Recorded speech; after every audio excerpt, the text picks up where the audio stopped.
Welcome to What Happens in This House Stays in This House, Strength Over Silence podcast. I'm your host, Tammy Montgomery Dozier. Once again, thank you for listening. And this week's episode, I am very excited. I have a very special guest, Miss Lucille Usher Freeman. I am very excited for you to be here today. Say hello, Miss Lucille. Hey, I'm excited to be here too, Tammy. Thank you for inviting me. What an honor. No problem. It's an honor to have you. So just tell us a little bit about yourself so the people can get to know you.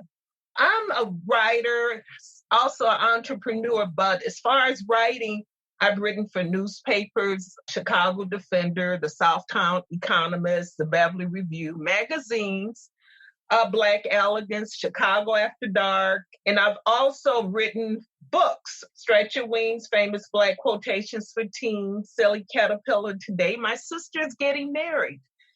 I'm a professional member of SPA, and I do writing training with SPA. And plus, I've written 3 professionally produced plays with SPA. Well, I've co-written 3. I've been a part of their collaboration projects, which have been Seeds of Truth, The Power Within, and Mashari. Currently, I'm working, Tammy, on a self-help book called Joyfully Jobless, Doing What You Love. I think that's important. Love that. I love that. Tell me more about that. Well, for Joyfully Jobless, it came from a journal I was writing to myself. I was in this journal, which I started writing some years ago, I was giving myself permission to join those who work for themselves that have more freedom as far as what they do, the time they do it. It was important to me to do what I'd love to do and to take control of my working life.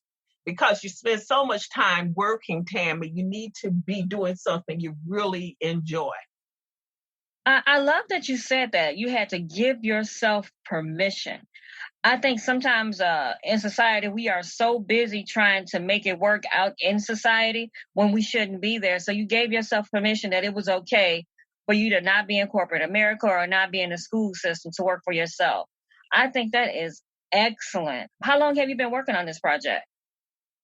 Joyfully Jobless, like I said, I really started journaling, and with the coronavirus, it gave me a chance to just focus on finishing this project, taking it from a journal and making it to a book. And now, Tammy, it's at the editor's office, and they're editing the book now. But so I've been working on it different spells, not consistently, Tammy. Okay. That is good. Now, how did you get into writing? Is that something that you've always done since you were a kid, or you kept a journal when you were younger? When did it start? When did it become your passion?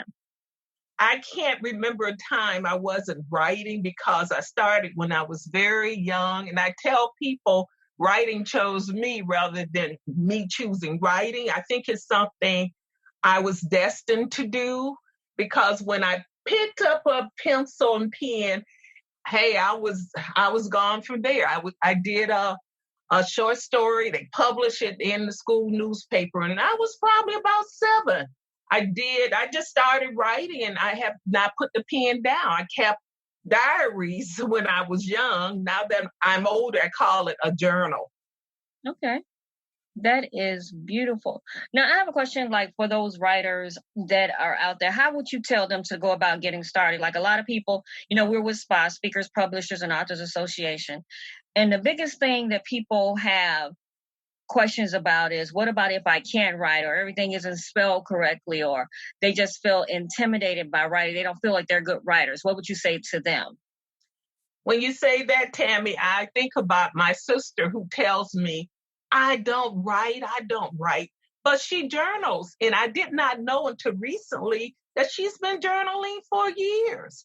And she says journaling gives her permission. She gives herself permission when she journals not to worry about the mechanics, the punctuation, making the subject verb agree. She doesn't worry about spelling or anything. She's free. And you have to free yourself. It's okay. Start where you are.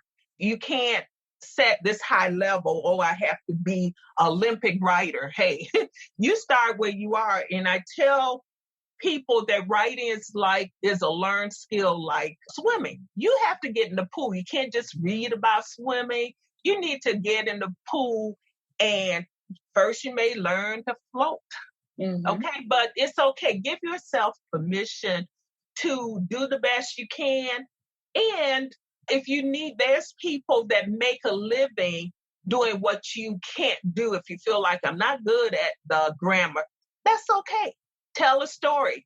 If you need to tell it, you could write it down, or you could even record yourself telling the story and get somebody to transcribe it. You can find a way. Don't hide, or don't allow yourself to hide behind, I can't do it. Yes, you can. Got to be courageous. It takes courage to write. That is because to write, many times you have to be in touch with your feelings. That's true. When I wrote my last book, Addicted to Pain, and I was given the instruction by Dr. Wilkins that when I write, just write everything down, no matter what I was saying, no matter if it was profanity, no matter what it was, whatever feelings that I was feeling, he told me to write that down, because writing does help with your mental health. You're able to get all of that out. And I must say it was very therapeutic for me to sit there and write everything out, no matter everything that I was feeling. I put it out, and then I had to go back and edit it. But I did put it out on paper. What do you say to people about that? Do you believe that too, that it's therapeutic for your mental health? I just know it is for mine personally. Okay. I've done poetry about things that was bothering me or hurting me, and it's good therapy. It's very therapeutic writing. You can get in touch with your feelings, and most people want to be listened to, mm-hmm. and that's why we find a counselor, someone to share our thoughts with. But I've been told, hey, what I'm thinking, someone told me what I'm thinking is so dark, I don't even want to tell the counselor. I'd rather put it on paper so I could deal with it, confront it. And that works better for me. And then I can go on and release it. It's a form of releasing. Yes, it's very therapeutic to write, Tammy. And like I said, hooray for you that you can get past the barriers of what happens in this house stays in this house. Good for you. Thank you. Now, I know that you also do like sabbaticals. You go out and you go writing. Tell us a little bit about that when you go away for a couple of weeks and go out and write. It's been such an honor to me to be a part of a writing community, and as far as a writing community, and that's another way a writer can get started. Be around other writers. When I go to Ragdale, that's a long-term, it's a writing retreat. I go and I stay for weeks, and it's not just writers. They have artists there, they have composers, they have just all kind of creative spirits. And it might be 12 to maybe 15 people in the writing community. Our job is just to create, Tammy. They feed you, they provide the rooms, they clean the rooms. They just want us creating. It's a creative community, and you stay for weeks. When I went, you talked about writing mental health. When I went the last time, I had lost my sister, and I found myself at the typewriter writing about the loss.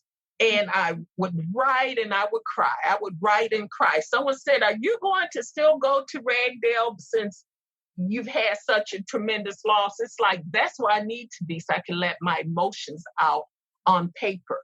And when I shared it with some of what I was going through with some of the other attendees, we just did a group hug in the kitchen because everybody had losses or something they were grieving. So you sometimes, Tammy, when you write, you write for yourself to release your emotions. But even you, Tammy, when you wrote what happens in our house stays in our house, it will help someone else. You write for yourself.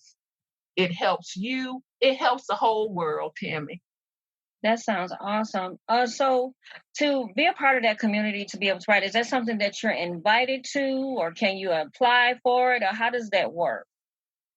Well, you do apply to it because it's a small group actually, and they invite people. The great thing about it, they invite people from all over the world. You may meet someone there that's from England or Germany or just all over the world. People will come there to celebrate their creativity in whatever way, photography or a sculpture. But you have to apply, you have to get a reference and go from there. You choose the date when they accept you. Okay. And you go for it. Be prepared to say for some weeks now, which I would love anyway. That is wonderful. So I know you've written several books. You've been a part of collaboration. So you've had both where you were a part of self-publishing as well as you were published by a major publishing company. So can you give me the pros and cons of either one? Well, Tammy, when you're published by a major publisher, they have the editors, they have the PR staff, someone to push to market your book. They have so many resources available, but they choose the cover. You don't. When you're independent published, when you publish independently, you can choose or have a say-so in your cover. Okay. And you have more, you make more of the profits when you publish independently, and you have more control. Okay. But on the other end, because a major publisher did publish the first book, it went all over the United States and in other parts of the world. I could walk in the airport and the book was there in Barnes and Nobles or Borders. The book was all over.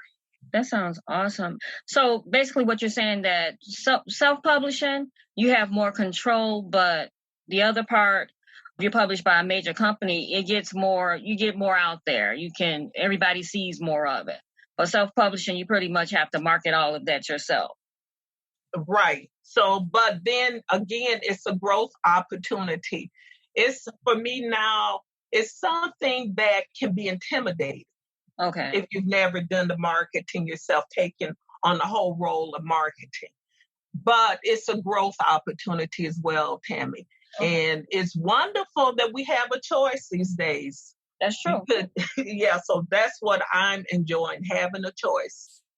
That is true. So I know that you do work with SPA, and you do have something that you're doing with them right now. You have a writing competition and you're teaching about writing. Can you give us some info on that? Well, we did a writing training last month. We have a second one coming up on July 11th at 10 o'clock. I'm sure they can get in touch with you or SPA to find out more about it. But on July 11th, we're going to talk about the writing competition that we have every year, plus some more issues as far as writing. But this year, because of coronavirus, to be a part of the writing competition, whether you're a member of SPA or not, it is free. It's free to anyone who wants to participate in the writing competition. The deadline is July the 18th. Once again, if they want more information, I'm sure they could contact you or SPA. Now on July 25th, for people who always wanted to write and they don't want to take on the full project now, independently putting out their books, they could join us as we do our annual collaboration project. We're going to publish a book as a group, which is wonderful.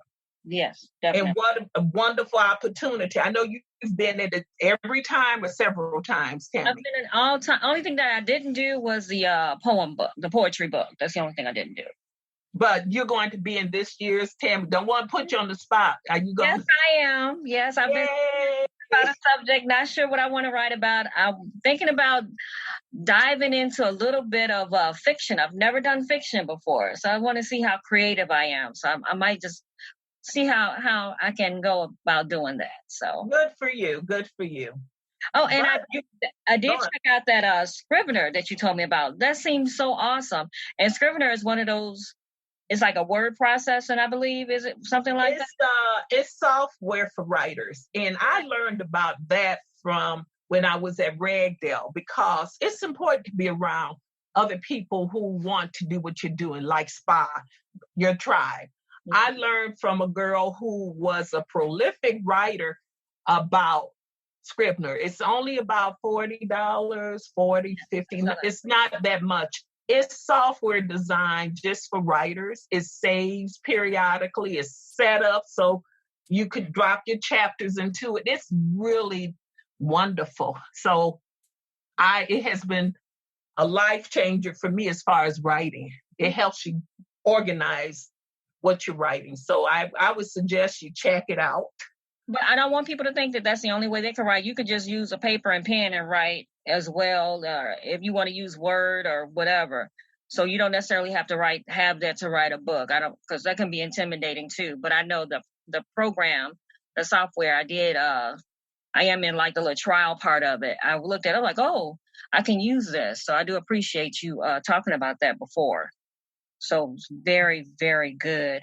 You're very right, Tammy, because I have so many journals, and I have for years used paper, just plain paper, a notebook, and an ink pen. Mm-hmm. So yes, you're right. You don't have to do fancy. Yes. And like you said, there are people that will do what you can't do. If you can't type, somebody will type all of that out for you. So don't be scared that you can't type, that you don't want to give your information. Because we have someone in SPA that writes out everything, doesn't know how to type a lick. And they just send it to SPA Publishing and they get it done. So it can be done if it's something that you really want to do. You have to in life find a way to do what you want to do. True. And not bury yourself in excuses why you're not doing it. That is very hard. True. That is very, very true. So with that, I know you said you had Joyfully Jobless. You had any other projects you have coming up? Anything else you're doing? I do. I have a book about the 4 little girls it's a fiction book. You talked about writing fictions. It's called The Girls at 16th Street, about the 4 little girls who are in bombing in the 16th Street Baptist Church. Mm-hmm. And sometimes, Tammy, you could write forever. You have to say the end and turn it in. Mm-hmm. So that's about where I am on that. And that is something I did have a chance to work at when I went to Ragdale. Oh, awesome. So is it more or less you're talking about, what perspective are you talking about it from? What happened, what you believe happened, or what was said, or how does that go for that particular thing? Well, like I said, it's fiction, but it's what we call historical fiction. Okay. I have in this book, the girl's mom knew the children, the 4 girls who died at the church. And this is fictionalized, of course. And so she doesn't want to talk about it because it has scarred her soul to lose her friends. And yet her daughter is saying, hey, Mom, I want to write about these girls. And the mom said, hey, I can't talk about it. And because it has scarred it, because of the scars. And finally, the mother comes to terms with her own pain that she's carried through the years. And she does discuss it with her daughter, but it's more or less a coming of age story too. Okay. That sounds beautiful. Beautiful. Well, I do appreciate you talking with me. I have one final question for you. When it's all said and done, what legacy do you want to leave behind? I think when people look at Lucille, I hope they say, oh gosh, she was a lifelong learner. She pursued growth. She helped others grow. I was courageous. I was wise, and I was resilient. Of course, I believe I'm going to leave something financially to my children, but there's so much more you can leave. And I think leaving a book with our stories is a wonderful part of our legacy too. And I like people say, okay, she was diligent and she was godly, a person of faith, and also, besides the books, a legacy of kindness Well, you are definitely all of those things and more, Miss Lucille. Thank you, Let me Kelly. just say, so if you are interested in becoming a writer, please contact us at SPA. You can go on our website at www.spausa.org. Give us a call at 708-785-7530, 708-785-7530. We do hold monthly meetings, monthly trainings, and you don't want to miss Miss Lucille's trainings. She is very, very good. You get a lot of information to help you with your journey. And she's one of those people, even if you have questions afterwards, she's so willing and able to talk to you about it. So again, I want to thank you guys for listening to my podcast this week. What happens in this house stays in this house, Strength Over Silence podcast.